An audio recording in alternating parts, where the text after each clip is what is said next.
avez remarqué, si vous êtes là depuis le début, depuis 6h30, on vous en parle. On vous parle de Pierre Hermé qui vient d'être élu, ça s'est passé il y a quelques heures, le meilleur pâtissier du monde. Et pour nous raconter comment ça s'est passé, vous voyez, Pierre Hermé est entre nous. Loïc Ballet, je ne veux pas dire qu'il y était, mais presque.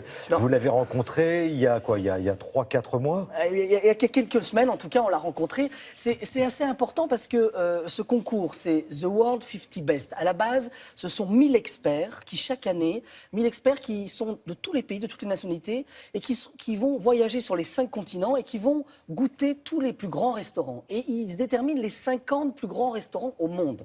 Alors, c'est assez intéressant parce qu'on connaît souvent le guide Goemio, le guide Michelin, qui ont ces réputations internationales. Mais là, on est sur des concours qui sont plus transversaux, différents, avec des lectures complètement différentes. Et ils remettent chaque année un grand prix à un pâtissier. Et là, cette année, ils ont remis le prix à Pierre Hermé, meilleur pâtissier au monde. Ce qui est assez énorme. C'est une grosse consécration parce que pour Pierre Hermé, c'est finalement l'un de nos plus grands pâtissiers du 21e siècle. Il y a eu le nôtre, forcément, mais d'ailleurs, Pierre Hermé est rentré à 14 ans chez le nôtre. Et c'est Monsieur Le Nôtre qui lui a appris à faire des crêpes. Vous imaginez? C'est quand même assez beau. À 14 ans, il devient pâtissier. Il arrive de Colmar. Génération en génération, on est pâtissier chocolatier chez les Hermé. Et lui, il va prendre une autre lecture. C'est-à-dire qu'il va revisiter la pâtisserie et son œuvre va être tout autour de ça, justement. Et ce qui est intéressant, c'est que c'est l'un des premiers à se dire... Peut-être que nos pâtisseries peuvent parler à d'autres pays. Donc, il va partir au Japon. Il va ouvrir une pâtisserie au Japon, puis après une autre. Il va arriver en France. Donc, on a aujourd'hui une 50aine de pâtisseries Pierre Hermé, quand même dans 12 pays. Donc, c'est quand même cocorico. Et c'est vraiment une signature. Il y a Monsieur Paul Bocuse du côté des chefs. Et puis, il y a Pierre Hermé au niveau des pâtissiers. Voilà. Après, il y aura Christophe Michalak. Il y a tous ces chefs, pâtissiers qui se sont inscrits dans cette trajectoire. Mais vraiment, nous y sommes allés. On est allé le rencontrer chez lui dans ses ateliers. Regardez.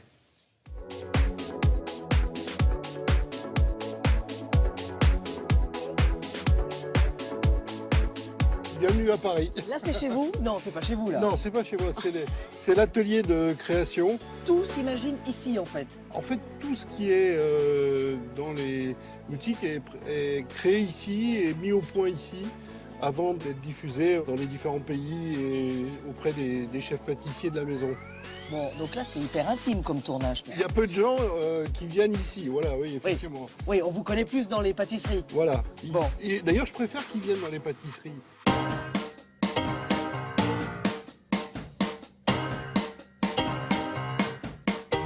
Comment naît la pâtisserie, en fait, chez vous? Comment vous l'imaginez, en fait? Ça commence par un dessin, ça commence par quoi? Par des goûts? J'appelle ça, moi, l'architecture du goût. C'est-à-dire, quand vous mangez quelque chose, qu'est-ce que vous allez ressentir et comment? Et à peu près le scénario de cette dégustation que j'essaye d'imaginer dès le départ. Ce fétiche hommage marron et poire, il sera en boutique à l'automne. J'ai essayé de mettre en valeur à la fois le goût du marron, le parfum de la poire et la texture du marron. Je suis parti d'un souvenir, d'une association de saveurs qui m'avait marqué à l'époque de mon apprentissage chez Le Nôtre. J'ai commencé à travailler dessus fin 2014 et j'ai fait la dernière mise au point que dernièrement. Dans un chocolat, on peut s'imaginer qu'il y a eu pratiquement 1 an, voire plus, de réflexion? Surtout pas, au contraire. Ce qui compte, c'est que le produit soit bon. Quand on le mange, on est content, on est heureux, on a du plaisir. Après, tout ce qui est en amont, je n'allais pas dire on s'en fiche. Ça, c'est mon affaire.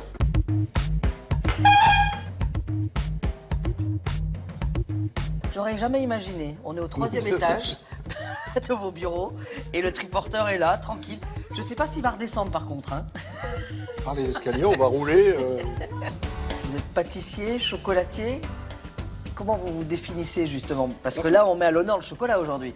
Quand on apprend le métier de pâtissier, on apprend le métier de pâtissier, chocolatier, glacier, confiseur, biscuitier.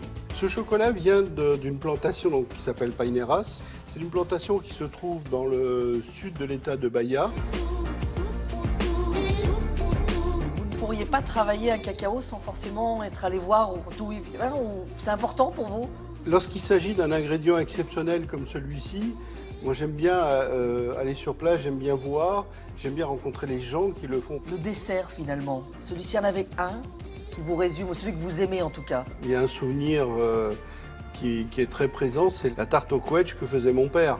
Donc c'est tout simplement de la pâte, des quetch et du sucre cannelle. Donc c'est tout simple, mais ce goût, c'est quelque chose qui est pour moi, qui est en moi depuis toujours et pour toujours. Bravo, monsieur Hermé, parce qu'il regarde Télématin régulièrement. Hein. Ah bah oui, oui, oui. Et puis, il faut savoir que maintenant, c'est le meilleur pâtissier au monde, vous imaginez. Je voulais juste, Thierry, vous faire une petite annonce. Paris Basque, c'est un événement avec des chefs basques qui quittent le Pays Basque exceptionnellement et qui montent à Paris. Ça va se passer sur les quais et là, il y aura toute une ambiance basque avec forcément de la pelote basque, mais des chefs, on va pouvoir goûter le piment d'Espelette, toutes ces choses-là voilà, qu'on aime retrouver quand on va dans le Pays Basque. Voilà, donc je voulais les saluer. C'est le 17, 18 et 19, c'est ce week-end. Voilà. Bon, on va saluer Alain Passard qui a été récompensé aussi. Hein, Ah bah oui, pour son œuvre, par le même concours The World 50 Best. Alors merci Loïc. Alors avec l'Euro, Laura, bonjour. Vous commandez beaucoup à domicile quand vous regardez les matchs par exemple. Et pour vous faire un plateau repas devant la télé, mais le bon plateau repas, écoutez bien ce qui va suivre. Non mais exactement. Et si jamais on sonne lorsque le but est en train d'avoir lieu. Ça c'est un cauchemar. Eh bien justement, une société de livraison de repas à domicile a trouvé la bonne idée. C'est-à-dire que si jamais vous êtes obligé de vous lever pendant le but, il vous offre le repas. Ah, bonne idée. Voilà, donc comme ça, vous n'avez plus qu'à tweeter Goal Delivery et vous avez un repas d'offert si jamais ils ont sonné au mauvais moment. D'accord, moi je vais rester derrière la porte. En fait, j'ai trouvé le truc. Oui, merci. Ça fait 4 buts que je rate. Et là, je suis tranquille pendant une semaine. Merci beaucoup. Merci Laura. La météo à présent avec Nathalie Riouet.